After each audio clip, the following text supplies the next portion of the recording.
Hi guys, this is engineer Adel Miferj, and today I will show you a big mistake regarding how to lay the control joints for the 4 inches concrete slab for the building in my project. And you can see here that is the foundation plan for my building, and I just need to tell you something about the building.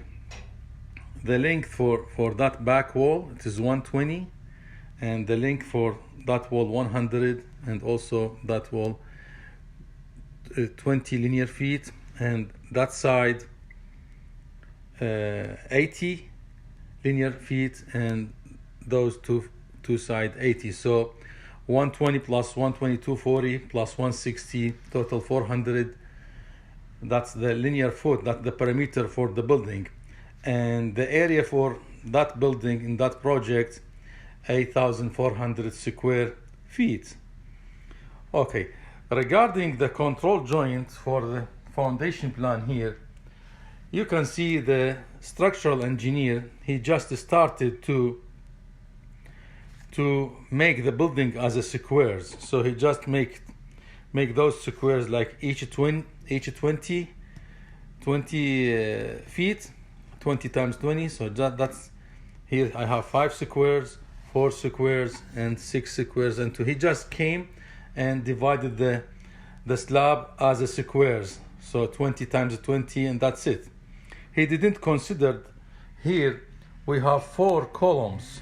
I have in my building 4 columns. You can see 1, 2, 3, 4. I have 4 HSS columns, 4 hollow steel structure columns in my building. And also there is a electric duct inside the building, and with corners. I have corner here, and 2 corners and 2 corners here.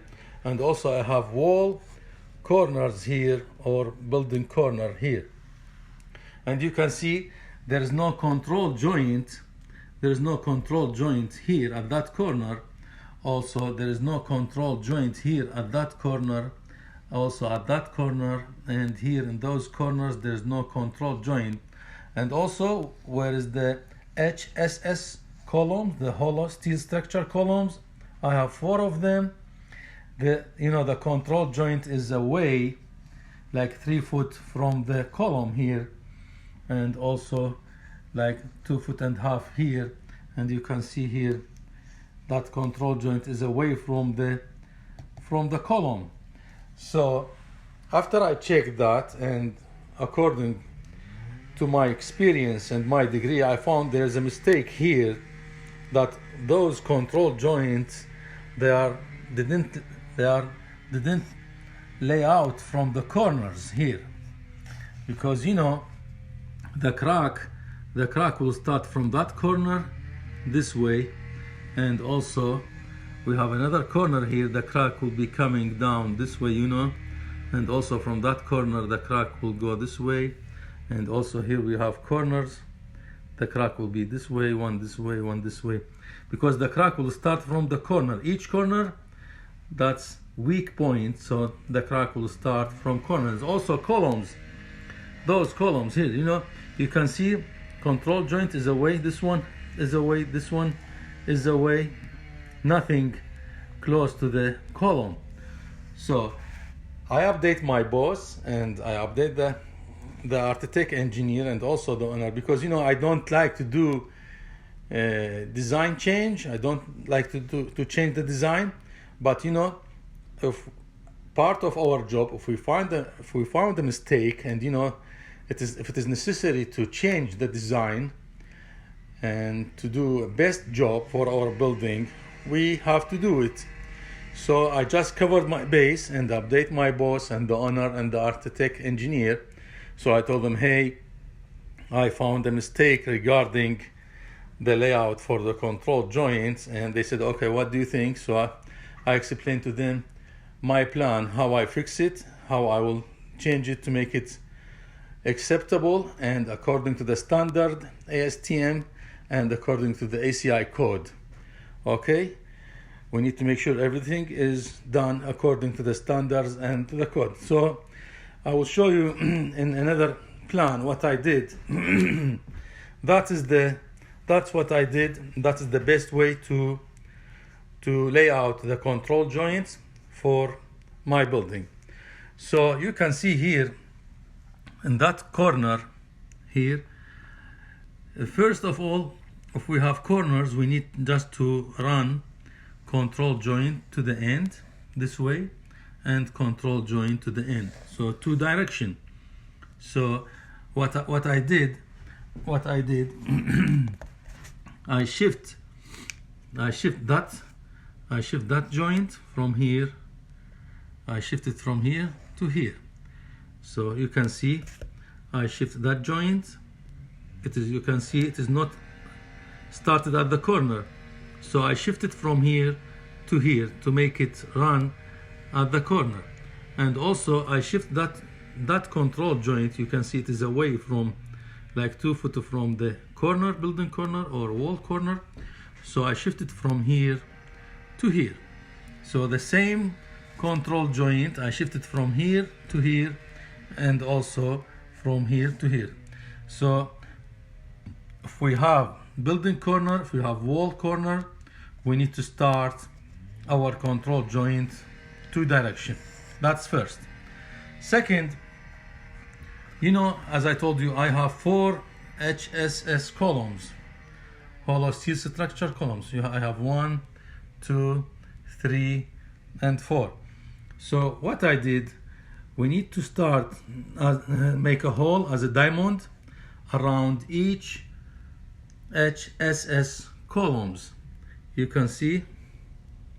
Okay, and then for each 4 directions, we need to run control joint to the end, control joint to the end, control. So all the control joints should be run for 4 directions. You can see 4 directions. So what I did, I shift that control joint because it is away from the column. I shift it to be in the center of the column. I shift this one here, okay, and you can see that the same I shifted. And here I have another one. It is away from the center of the column, so I shifted here. So then now I have control joint for 4 directions for the diamond around the HSS columns. And then also I have corner here. So you can see the control joint here is away from the corner here. So we need to start like control joint for 2 directions because we have a corner here. Like the same, that corner. We have a wall corner. So we need to start our control joint from the corner. And here I have corner. And you can see here also I have another corner. So we have already control joint here. So we need to add 1 here because each corner we need 2 control joints. And also I have here corner, I have here corner, I have here corner. So I added 1 control joint to line up with that corners to the end, and then added control joint here at each corner. The important thing, you need to start from the spot that you have corners, like wall corner, building corner, or any corner, any object in the concrete slab. Like here I have metal electric ducts. So I have corner here, I have corner here, and I have corners here and here. And then what I did, I tried to divide the rest of the building as a squares. So you can see that's what I did. And with that way, everything is done in the right way, proper way, according to the standard, according to the ASTM code, according to ACI code, to match the standard and to avoid any cracks. And that's a concrete work. We cannot 100% avoid the crack, but if the crack happened, the crack will be in the line, and that is that will reduce and minimize the chance for getting cracks. But you know, that's a concrete work. Maybe we will see one in the future or not. And the important thing to do a good curing. And I will show you with my next video in my building how I lay out in the building, and how we did saw cut for those control joints. Thank you. Bye. Hi guys, this is Engineer Adel Nufraj, and that is my second video regarding how to lay the control joints in the 4 inches concrete slab in the building. And you can see here, that's my project, and you can see here I have HSS column, as I told you in my first video, and how I did diamond hole around the column here, and how we laid the control joint in 4 direction.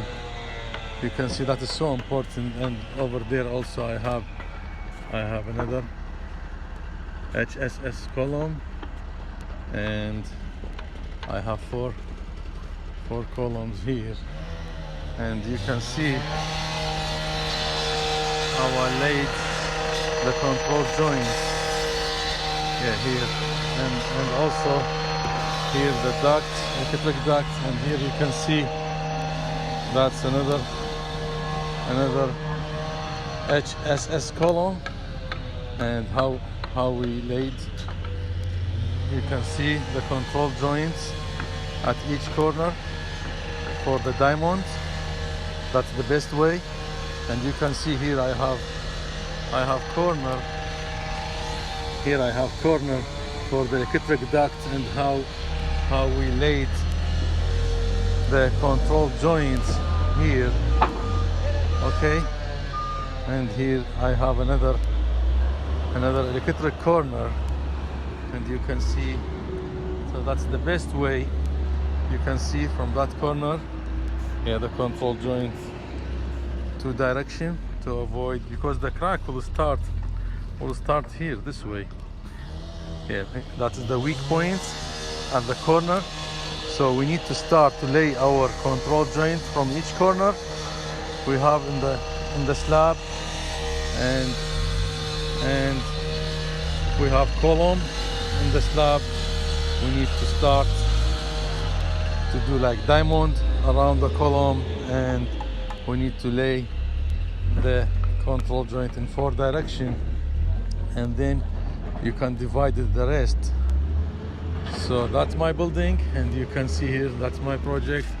Today we started to build the CMU concrete masonry unit for the second lift, because we will do it like 3 lifts. Each lift will be 7 courses, and total will be 21 courses of the concrete block CMU concrete masonry unit.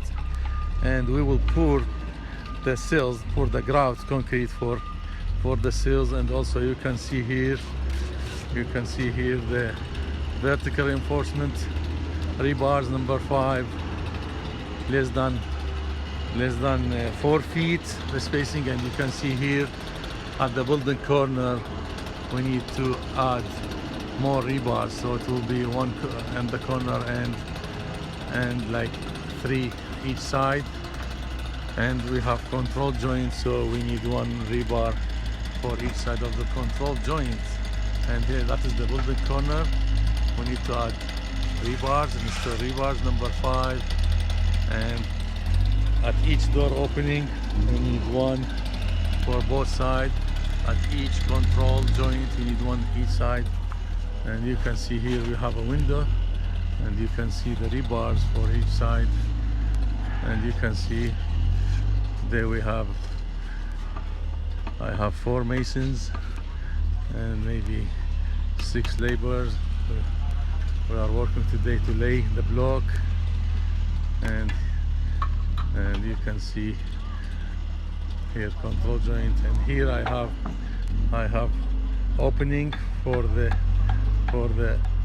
RTU unit, for the mechanical, yeah, for the duct I have here and there. So that's my project, that's my building. And again, you can see regarding the control joints, we need to do diamond and then divided the rest as a square. Thank you, and if you like my video, please click like and subscribe to see more engineering and construction videos. Thank you. Bye.